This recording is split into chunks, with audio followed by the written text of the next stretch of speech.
Live from Los Angeles, here are your hosts, Jordan Moore, Sean Cody, and Max Brown.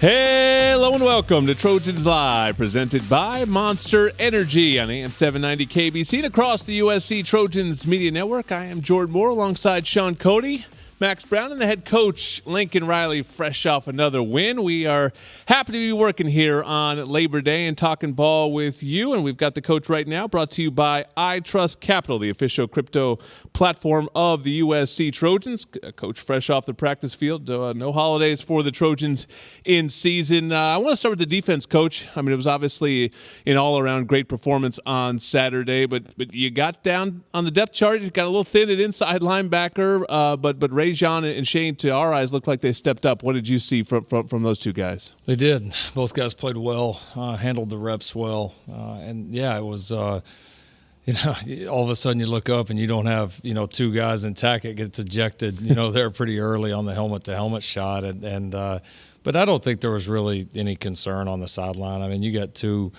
experienced guys, two guys that we trust very much that came in there, handled it well. They ran the defense well. They really communicated with some of the different motions and shifts and all that was thrown at us. They both tackled well. And you saw how well we played against the run. I mean, we really made them one-dimensional the entire game, and those two guys were a big part of it. There was concern in the booth, Sean. You ran out of players on your depth chart. Oh, yeah. My depth chart was running thin. I was like, oh, well, if somebody else goes down, I might have to play linebacker. Sean did not know who was next. That's for sure. That was concern on my part. Coach, the pass rush, I thought, really did a lot better job in the first week.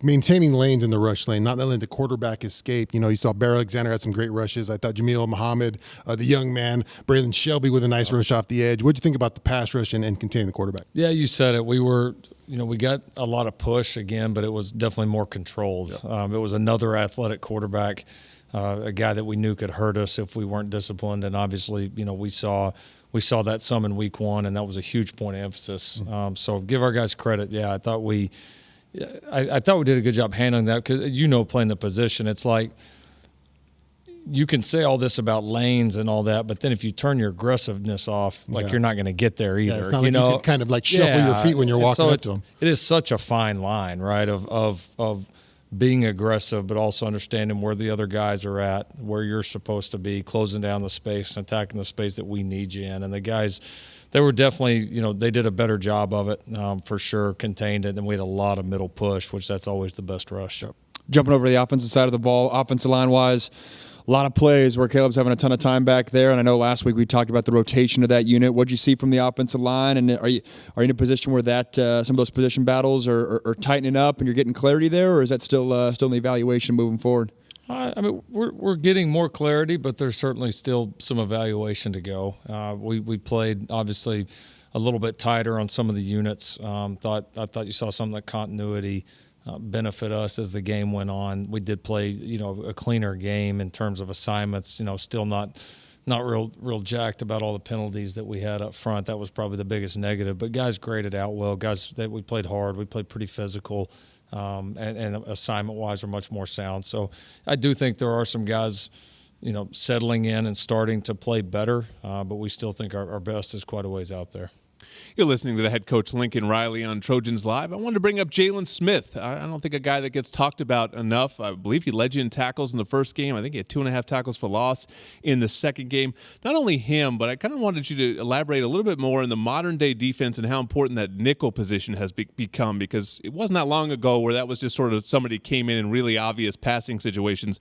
Now it's a guy that's just a staple part of your defense. Yeah, and pretty much every defense that you see, the nickel is a big part of it, and that's been over time one of the defense's adjustments to seeing more spread sets, right? Is to get kind of that hybrid guy out there that's kind of a that's got half DB, half safety, half linebacker. I mean, it does a little bit of everything, honestly, and they're tough guys to find. You see some teams that play with a maybe more of a safety or like a lean outside linebacker body. Some people do that. There are some coverage limitations there. And then you're seeing a lot of teams like we do that play it with more of a defensive back, a cover type body that gives you ability to play some man coverage out there, and then also, but you want a guy that can blitz and that can fit the run, and also take on some of the responsibilities of a true linebacker at times. And yeah, Jalen's done a good job. That's a position coming out of last year that we felt like was not productive enough. That position, I mean, you're at the point of attack. Yeah. In a lot of ways, right? You're on slot receivers, you're blitzing, you're in run fits. I mean, you're in the middle of the field in some of the zones. I mean, you're really kind of in the middle of all of it. And for us to be the defense that we believe we can and we're striving to be, we need real production out of that. And it's been good to see some great production here in the first 2 weeks. Coach, you guys get rolling in the Pac-12 this week. Talk about just taking advantage of these first two games. You feel like you guys grasped the specialness on these first two games, and you have a chance to kind of work things out, get some rotational guys in. Did you take advantage of these two games and going into the Pac-12 here? I feel like we did, but I mean, we're getting ready to get challenged in a lot of different ways in what's going to be a really deep and very talented league, and so there's some new faces, some new coaches, some new players in this league, a lot of returning really good players. We're getting ready to face basically an entire new staff here at Stanford, and Coach Taylor and his group have done a really good job, had a really good season opening win at Hawaii.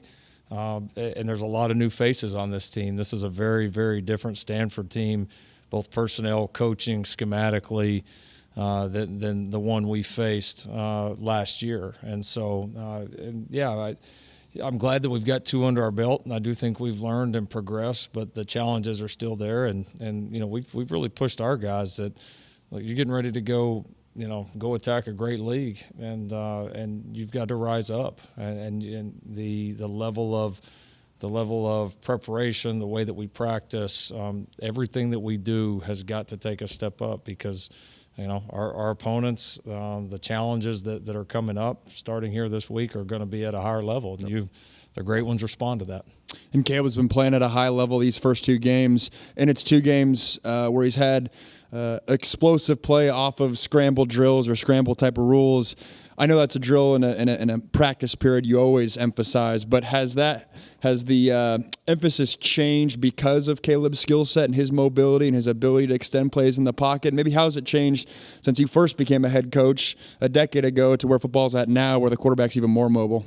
Yeah, I think what you get more of now, traditionally you would work a scramble drill, and you have a route combination out there, and the quarterbacks either go right or they go left, and everybody kind of works their routes, and that's that. Now it's you actually have to work, like, go one direction, put the timer on, and then go back and then go back the other direction, and then maybe back to the original direction again. I mean, there's so many moving parts, but I do think our guys know that in those scenarios where he starts to create that, there's going to be opportunities, and if they can get to the right spot and be aggressive to those spots, that there's a pretty good chance he's going to find them. Yeah, just get ready to make a one-hand catch, Jordan. Just get on the sideline and get that one arm ready. One tough moment from the game was when Gino Quinones went down. Hopefully he'll get better. I don't know if you have any news there, but the initial reaction was, he's in a guard battle, and then when you played the backups, I thought, he was your backup center last week too. I'm wondering how many guys you have trained at that spot, because it seems a little bit harder to plug in guys at center than maybe it is at the other offensive line spots. It is. It was a big concern, last year.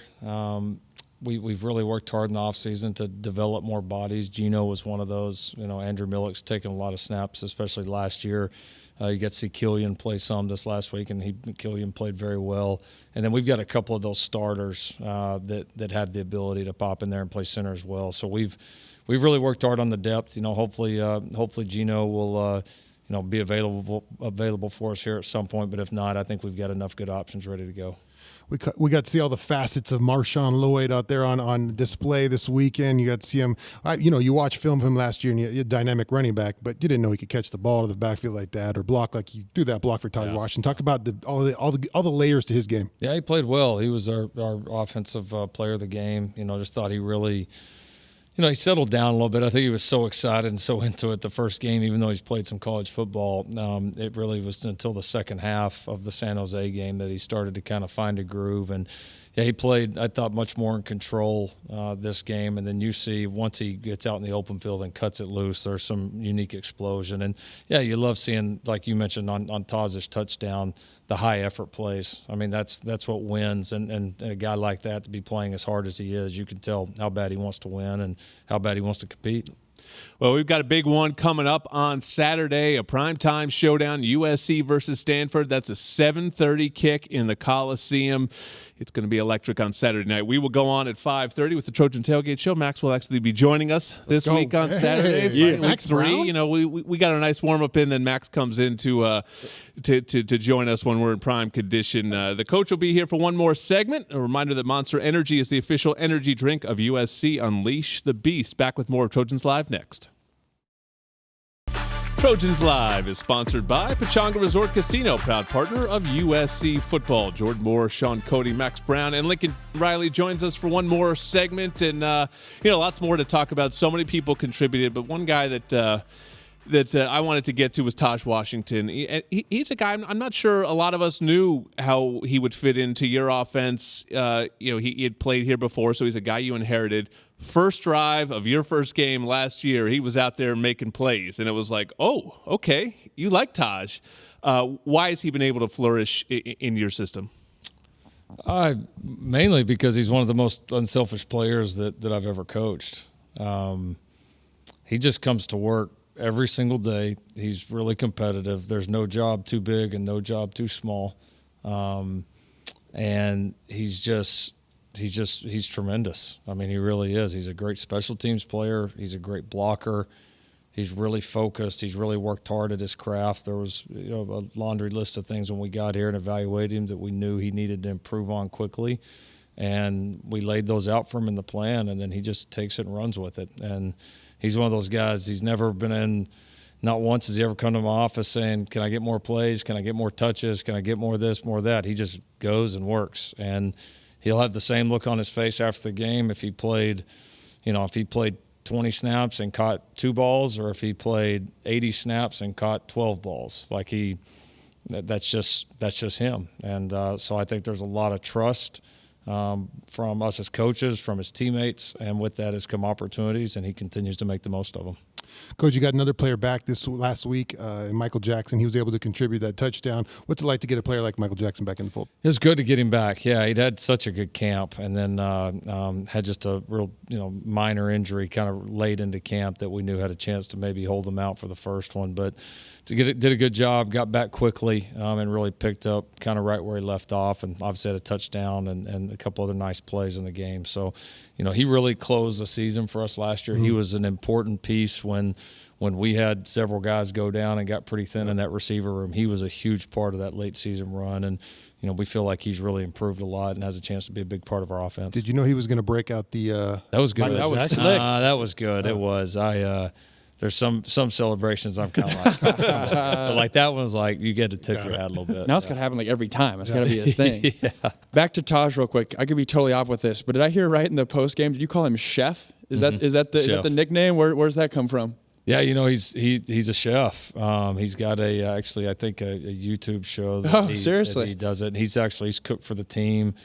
He's cooked for the staff a couple of times. That's one of the things he wants to do when his career is over. Like he's very serious into it, and he can cook anything. I mean, it's even stuff that's out of his comfort zone. Like he kind of figures it out. He's really into it. Wants to have his restaurant and the whole deal. And he will be just like he is at everything in football and everything else. Like he's insanely talented and a hard worker. So he will be. I have a prediction. He'll be one of the world's best chefs here at some point. Love that. What did he cook for the staff? Oh, that is a good question. I'm trying to remember. He's done it a few times. He's done like kind of the typical soul food meal for us, which was awesome. And he's cooked a lot for teammates. He does. He can do kind of the Cajun side of things as well. I mean, he's he's really, really good. Is it him banging on your door like, Coach, let me chef it up, or is it you like, hey, I need something to eat? Well, some of the teammates some of the guys on the team told us how good he was. So then we've had a chance to be able to try him out a little bit. Yeah, he's legit. Can we get a catering job here? What's going on? That's right up your alley. Sean had a former teammate, LaJuan Ramsey, LaJuan. on your defensive line, who became a professional chef and a famous chef. So, multi-talented people here at USA Athletics for sure. Speaking of multi-talented, Christian Roland Wallace, forgetting the weird situation that kept him out of the first half.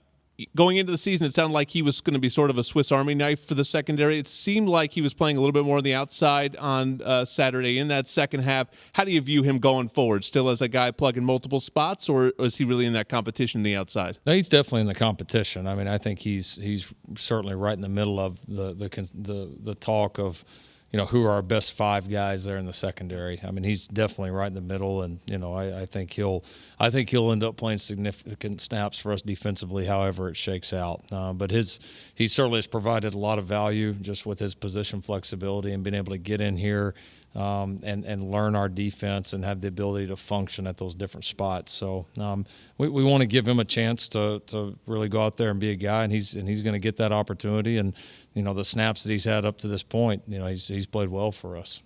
Coach, you hit on Stanford a little bit, but maybe dive a little deeper into what they brought. You finally get to see an opponent who you've got some film on against Hawaii. What do they bring to the table this weekend?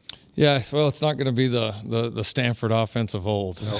That's power eye here. Yeah, a little bit different now. I mean, that's certainly more of a kind of spread up tempo offense that Coach Taylor and those guys have done a great job with, and been doing a great job for a long time with. So they've got a dynamic quarterback, young guy that's played very well for them.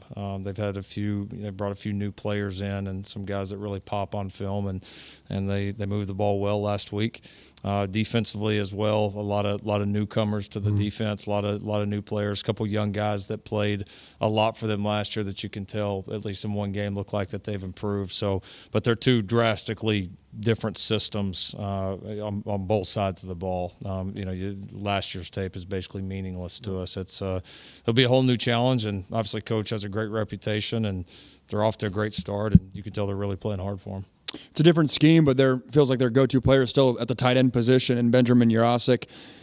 How unique is that from a game plan perspective, facing a team where, hey, maybe their best skill player is a tight end when most of the teams you're going to play, it's going to be a running back or a receiver or their quarterback? Yeah, the great ones are challenging, and we played a couple of really good ones, obviously, last year. I mean, the great ones, you see it in every level of football, whether it's college, whether it's NFL. I mean, probably the toughest guy to stop in the NFL right now might be Kelsey, and some of the other guys that play that position that are just so – the matchups are just so difficult, and great tight ends, you feel like, they could potentially have a matchup no matter what you end up doing defensively, especially the guys that have the great combinations of size and athleticism. And this guy we're getting ready to play Saturday is really good. I mean, he's certainly one of the best ones that will play all year, and being able to contain him will be a big key to this game. Well, Stanford is USC's oldest rival, and we don't know when the next one's going to be after this. So let's make Saturday a special one. Get to the Coliseum, fill it up, usctrojans.com/tickets if you don't have them in hand already.